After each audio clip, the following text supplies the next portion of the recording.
If I lost all of my wealth tomorrow, I know that I would be able to get it back, and I would be able to get it back quickly. Why? Because I wasn't handed $10 million. I had to work for it, and I had to learn how to make that money work for me. And yesterday I posted a step-by-step, and I said that the absolute first thing that I would be starting off with would be buying real estate, specifically a property with 2 or more units in it. And I got a lot of questions on that video asking me why. And this is because when you buy real estate, you are using something called leverage, which is essentially where you are buying a more expensive asset with less of your own money. So let me put it this way. Okay, I had built up an account worth $15,000, and I took that $15,000 and I bought a $300,000 property. If that property goes up in value by 10%, you are not making the 10% on your original $15,000 investment. You're making it on the total value of the asset. So 10% of $300,000 is $30,000. If I had put that money into the stock market instead and I made a 10% return on my $15,000, that would be $1,500. It's still great because it's still free money,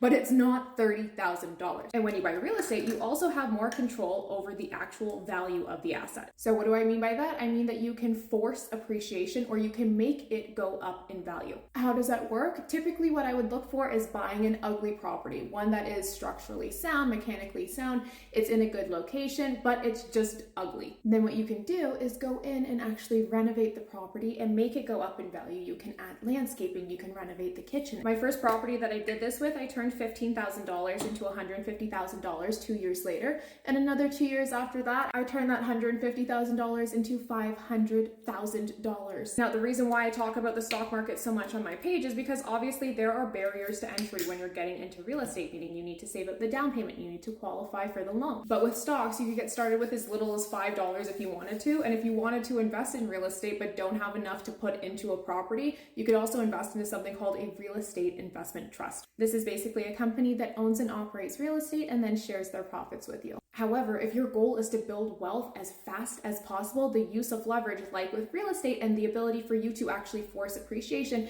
can help you get there faster.